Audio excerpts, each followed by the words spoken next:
Confindustria del Veneto ormai da molto tempo sta chiedendo, appellandosi fortemente a che la nostra regione sia fortemente infrastrutturata, perché ne va ovviamente del destino del nostro tessuto produttivo e ne va del destino e del futuro delle nostre imprese. Gianni Potti è il presidente di Confindustria Sistemi Innovativi ed è una delle voci che maggiormente in Veneto in questo momento stanno chiedendo, posso dire disperatamente, che ormai questo territorio si infrastrutturi, perché altrimenti forse una delle parti più importanti del tessuto produttivo italiano corre seri rischi, proprio per questo motivo, di essere tagliata fuori dai grandi flussi di competizione globale. Gli do volentieri la parola perché anche lui penso debba portarci la sua testimonianza e poi la collaborazione che ormai stiamo stringendo fra Vega e Confindustria. Grazie Gianni. Grazie a te.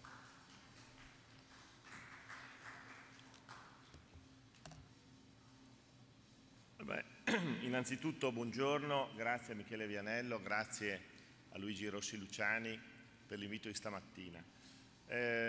Rapidissimamente, oltre ovviamente a rispondere alla piacevolissima provocazione dei 300 mega, la giudico una provocazione nel senso che dovremmo estenderla a tutto il Veneto, mi piace dire che questo convegno io lo vedo veramente come un fatto veneto e non veneziano, nel senso che il Vega è sicuramente un polo che va ben oltre i confini dell'area veneziana. Faccio qualche veloce considerazione, direi che con questa slide io avrei già finito il mio intervento, nel senso che il primo punto di cui voglio far cenno è il tema della cultura d'impresa. Il secondo punto ovviamente è inevitabile, quello della banda larga, i contenuti, la convergenza e poi questo progetto che abbiamo chiamato Veneto Digitale. Allora, vediamo se questo è acceso. A proposito, se magari... Grazie. Perfetto. Allora, velocissimamente potrò dire che noi abbiamo come Confindustria Servizi Innovativi 17.000 imprese che rappresentano a livello italiano un fatturato di 117 miliardi di euro e rappresentano circa il 40% del settore. In Veneto rappresentiamo circa 1.800 imprese.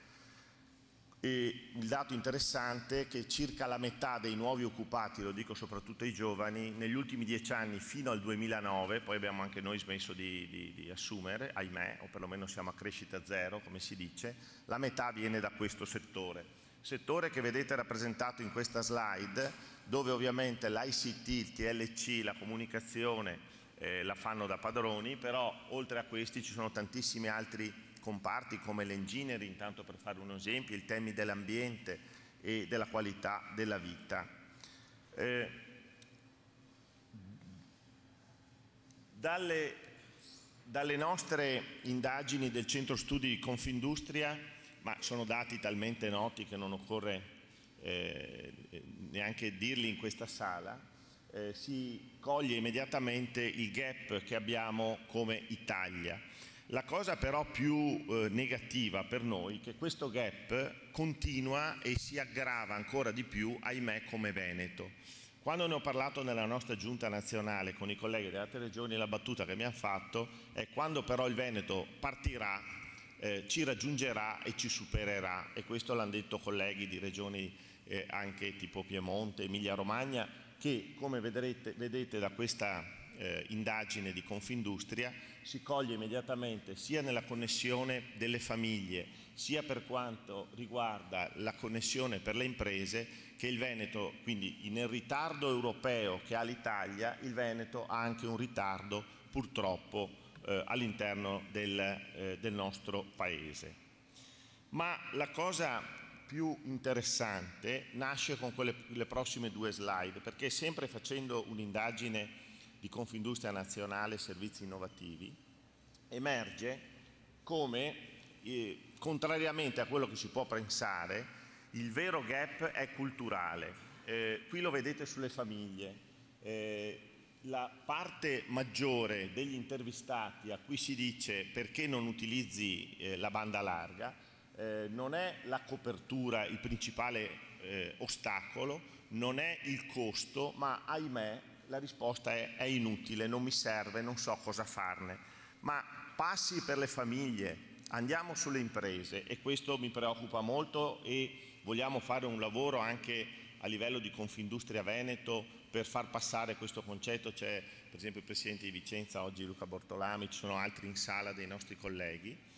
Se voi vedete questa slide, lì dove si riportano i dati, risponde il 4% dice che è troppo costoso, qui stiamo parlando delle imprese, il 21% dice che la zona non è coperta, e ripeto, il gap c'è, l'abbiamo visto poco fa, ma ahimè il 61% dice che questi collegamenti non servono.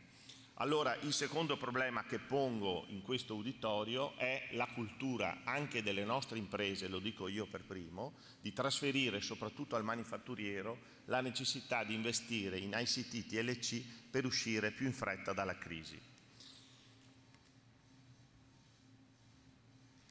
Uscire più in fretta dalla crisi che sicuramente ci darebbe la possibilità di creare valore, sia nel miglioramento dei processi, sia in termini di occupazione, sia in termini di crescita del PIL. Queste sono le tre parole d'ordine per noi, quindi miglioramento dei processi, occupazione e crescita del PIL, a patto che si abbia il coraggio di investire in ICT e TLC, spiegandolo anche e soprattutto alle nostre imprese. Alcuni esempi li avevo riservati all'assessore Coppola, ma con lei stiamo facendo diverse cose in questo periodo, quindi già li conosce. Per esempio, uno per tutti, il più facile, il tema del sistema sanitario.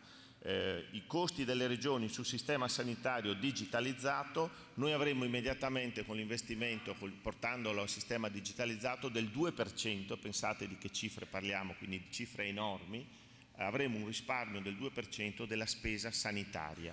Questo vale a livello nazionale come a livello veneto. Abbiamo detto prima che la banda larga, qui passo velocemente, lo sportello unico sarebbe ovviamente servizi al cittadino e la pubblica amministrazione. Michele Vianello qui ha sicuramente da insegnare qualcosa. Dicevo, la banda larga, qui c'è qualche slide che illustra un po' la situazione, è la precondizione competitiva dal nostro punto di vista. Noi diciamo anche, contrariamente a quello che diceva l'assessore Chisso fino a qualche tempo fa alla Regione Veneto, che il Veneto è coperto a malapena il 50%, perché sotto i 2 mega non possiamo parlare di copertura a banda larga, anzi sono pochissimi a dire il vero, dovremmo ragionare almeno a 20 per incominciare a ragionare, e comunque la nostra indagine di Confindustria Veneto ci dà questo dato, che è più o meno quello che vi ho illustrato poco fa. Termino segnalando quello a cui ho accennato prima, ma ovviamente chi sarà interessato, io personalmente, Silvia Occhialini che è qui con me, potremmo essere più precisi, o ci potete scrivere in Confindustria in Federazione Veneto. È questo progetto che noi abbiamo intitolato Veneto Digitale, è un progetto assolutamente ambizioso, l'abbiamo chiamato Veneto Digitale per far correre il Veneto, e si dedica a pubblica amministrazione, scuola, sanità, turismo, cultura ed economia, ovvero alle nostre imprese, di come, introducendo tutta una serie di interventi appunto su TLC e ICT, noi potremo incrementare il PIL e far ripartire il Veneto. Io sono sicuro che qui abbiamo le energie, quindi sono assolutamente ottimista, ma serve far capire alla politica questo e capirla prima ancora noi imprenditori. Su questo auguro buon lavoro quest'oggi.